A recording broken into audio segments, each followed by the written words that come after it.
नमस्ते प्रणाम। मैं आपका अपना विशु राय हाजिर हूँ विश्व वारदात तक की एक और नई कहानी के साथ। उम्मीद है साथियों आप सभी साथी स्वस्थ होंगे, मस्त होंगे, अपना ख्याल रख रहे होंगे।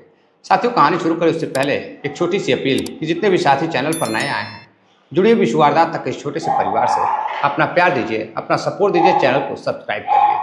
साथियों एक बेहद ही खौफनाक कहानी जिसको सुनकर आपके रोंगटे खड़े हो जाएंगे। मैं बात कर रहा हूँ उत्तर प्रदेश के फतेहपुर की। फतेहपुर में एक कोतवाली लगती है, बिंदकी कोतवाली। बिंदकी कोतवाली के अंतर्गत एक क्षेत्र आता है जहानपुर। जहानपुर में एक परिवार, दिलसाद का परिवार, बेहद हंसता खेलता परिवार। दिलसाद के परिवार में दिलसाद, उसकी पत्नी और उसकी एक बेटी जो कि हाई स्कूल की पढ़ाई कर रही थी। उम्र 15 से 16 साल रहती है। बेहद ही खूबसूरत लड़की। आए दिन रोज़ाना स्कूल जाती, स्कूल से घर आती और उसके बाद शाम 4 बजे कोचिंग पढ़ने के लिए जाती थी। हर रोज़ की तरह एक दिन उसके पिता अपने काम पर जाते हैं और उनकी बेटी कोचिंग पढ़ने के लिए शाम 4 बजे घर से निकलती है, लेकिन 5 बजे तक वह घर आ जाती थी। लेकिन 5:30 बज जाते हैं, 6 बज जाते हैं, वह घर नहीं आती है। अब इधर उसकी माँ परेशान होने लगती है तो वह उस लड़की के फ़ोन पर फ़ोन करती है तो फ़ोन भी बंद आ रहा था। अब इधर उसकी माँ परेशान हो जाती है। परेशान होने के बाद अपने देवर को लेकर अब उसकी तलाश करती है। कोचिंग जाती है तो पता चलता है कि वहाँ तो वो लड़की नहीं आई थी। अब आसपास के क्षेत्रों में तलाश करती है तो कहीं उसका कुछ पता नहीं चलता है। तभी उसकी मुलाकात होती है एक व्यक्ति जिसका नाम शिवेंद्र रहता है। वो पहले सभासदी का चुनाव भी लड़ चुका था। अब वह उसको लेकर पहुँचता है पुलिस चौकी।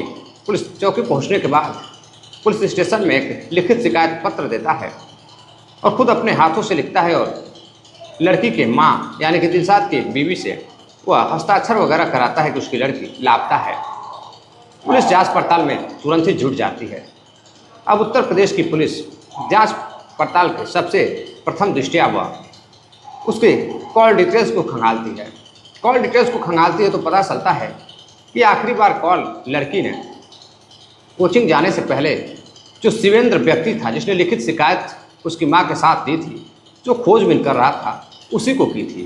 अब पुलिस जब उससे पूछताछ करती है तो वह बताता है कि उस शिवेंद्र ने उस लड़की से बात करने के बाद अक्सर उसके घर आता जाता था, तो काफ़ी अच्छी जान पहचान थी। वो लड़की से बात करने के बाद उस लड़की को वो उसके चाचा को सौंप दिया था।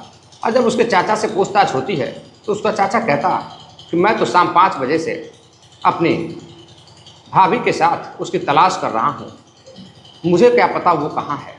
लेकिन तभी शिवेंद्र पुलिस को एक ऐसी बात बताता है जिससे पुलिस को पूरा यकीन हो जाता है कि लड़की को गायब करने में कहीं ना कहीं उसके चाचा का हाथ है। अब पुलिस उसके चाचा को कड़ाई से पूछताछ करती है तो उसका चाचा रोने लगता है, चीखता चिल्लाता। वो बार बार यही कहता कि साहब मैंने ऐसा गुनाह नहीं किया है, वह मेरी बेटी थी, मेरी बच्ची थी और मैं शाम 5 बजे से अपनी भाभी के साथ बच्ची की तलाश कर रहा हूँ, तो मैं कैसे उसको गायब कर सकता हूँ। अब पुलिस को यकीन नहीं हो रहा था। पुलिस को लग रहा था कि इसके चाचा ने ही प्लानिंग के तहत उस लड़की का कत्ल किया होगा या फिर उसे कहीं ना कहीं छुपा रखा है। अब पुलिस उसे गिरफ्तार कर लेती है। अब आगे का कदम पुलिस सीसीटीवी फुटेज के ऊपर बढ़ाती है। आसपास लगे कम से कम 150-200 सीसीटीवी फुटेज पुलिस खंगालती है उसके कोचिंग, उसके घर के आसपास।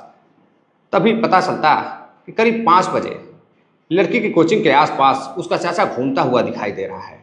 अब इससे पुलिस का शक और भी गहरा हो जाता है कि हो ना हो उसके चाचा ने उसे गायब किया है या फिर उसे कहीं मार कर फेंक दिया है।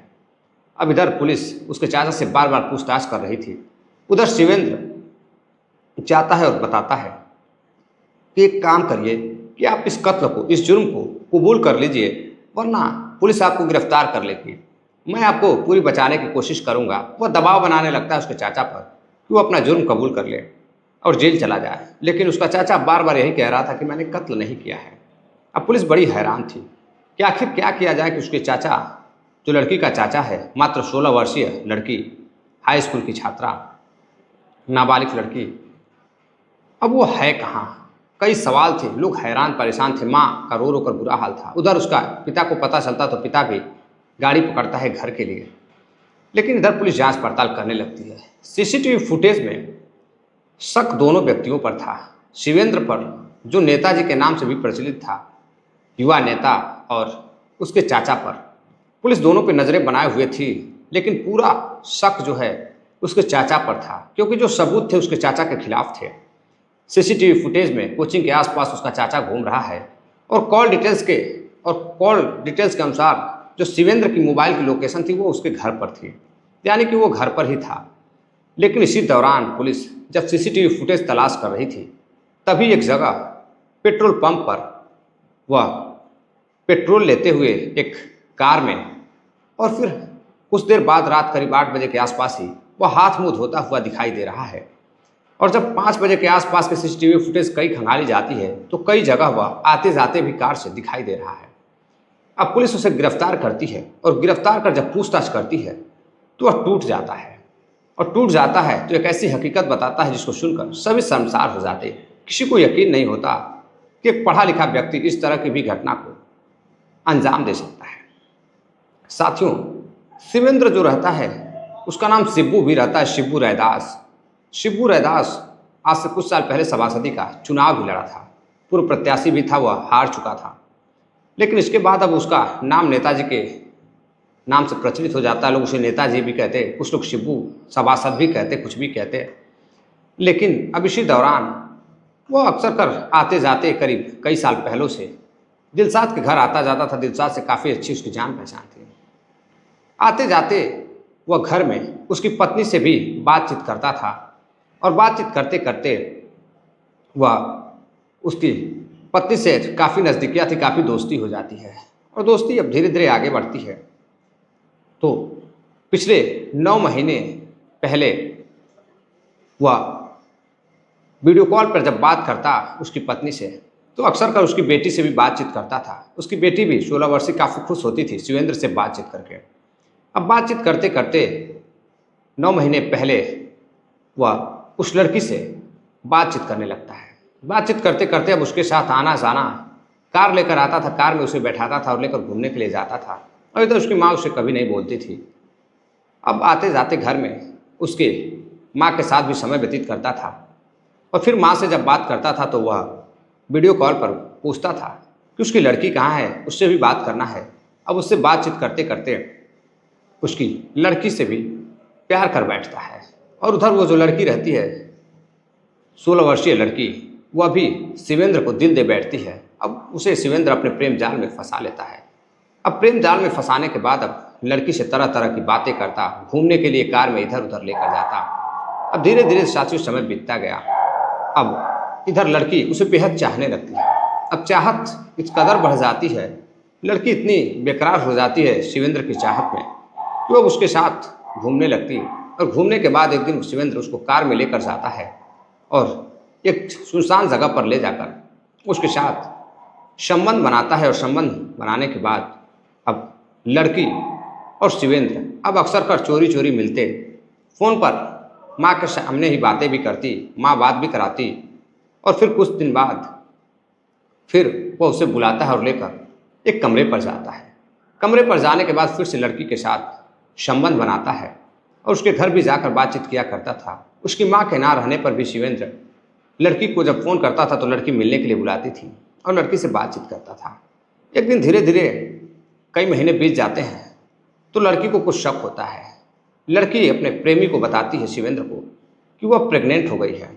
अब इधर उसका प्रेमी जब सुनता है प्रेग्नेंट हो गई है तो वह डर जाता है कि कहीं यह राज खुल न जाए। वह कई तरह की गर्भपात की दवाइयाँ देता है, लेकिन लड़की का गर्भपात नहीं होता है। अब धीरे धीरे करीब 5 से 6 महीने कि वो प्रेग्नेंट हो जाती है। अब सब कुछ पता चलने लगता है, उसकी माँ को भी पता चलने लगता है कि उसकी लड़की तो प्रेग्नेंट लग रही है। अब वो अपने बेटी से पूछती है तो वह सारी बात बताती है, लेकिन इसकी जानकारी उसकी माँ छुपा कर रखती है। भला एक लड़की घर में प्रेग्नेंट हो गई 5 से 6 महीने की, और घर के लोगों को पता न चले, ये कैसे हो सकता है। अब उधर माँ भी छुपा कर रखती थी, दोनों ही शिवेंद्र से बातचीत करते थे। अब इधर शिवेंद्र एक दिन उसे दवा वगैरह देता है, लेकिन उसे कुछ खास फायदा नहीं होता है। अब लड़की बताती है कि कोई असर नहीं हो रहा है, अब तो सभी लोग जान जाएंगे, बहुत बदनामी होगी। अब किसी तरह से हिम्मत जुटाकर शिवेंद्र एक प्राइवेट हॉस्पिटल में उसे लेकर जाता है कार से, और ले जाने के बाद डॉक्टर से बातचीत करता है। डॉक्टर साहब से बातचीत करता है तो डॉक्टर बताते हैं कि यह 5 से 6 महीने की प्रेग्नेंट है और गर्भपात नहीं हो सकता है। अगर कोई और दवा ट्राई की जाएगी तो इसकी मौत भी हो सकती है। अब वह डर जाता है। लड़की भी रोने लगती है कि नहीं, मैं ऐसा नहीं करूँगी। अब दिलशाद की बेटी शिवेंद्र से कहती है कि मैं एबॉर्शन कराने के लिए तैयार हूँ, लेकिन हॉस्पिटल में। अब उधर शिवेंद्र जब डॉक्टर से बातचीत करता है तो डॉक्टर कहता है कि यह गैर कानूनी है और डॉक्टर को भी जेल हो सकती है, तुम्हें भी जेल हो सकती है। मेरे हॉस्पिटल में यह सब नहीं होगा, तुम्हें कहीं और जाना हो तो चले जाओ।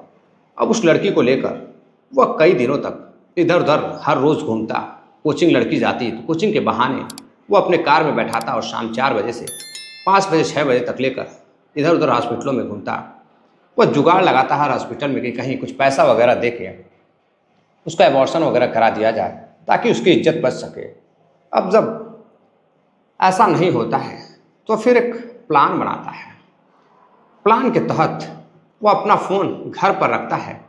साथियों, फ़ोन घर पर रखने के बाद वो अपनी कार उठाता है और कार लेकर उसके कोचिंग से कुछ दूरी पर जाता है। उसके बाद उसके चाचा को फ़ोन करता है किसी अदर नंबर से।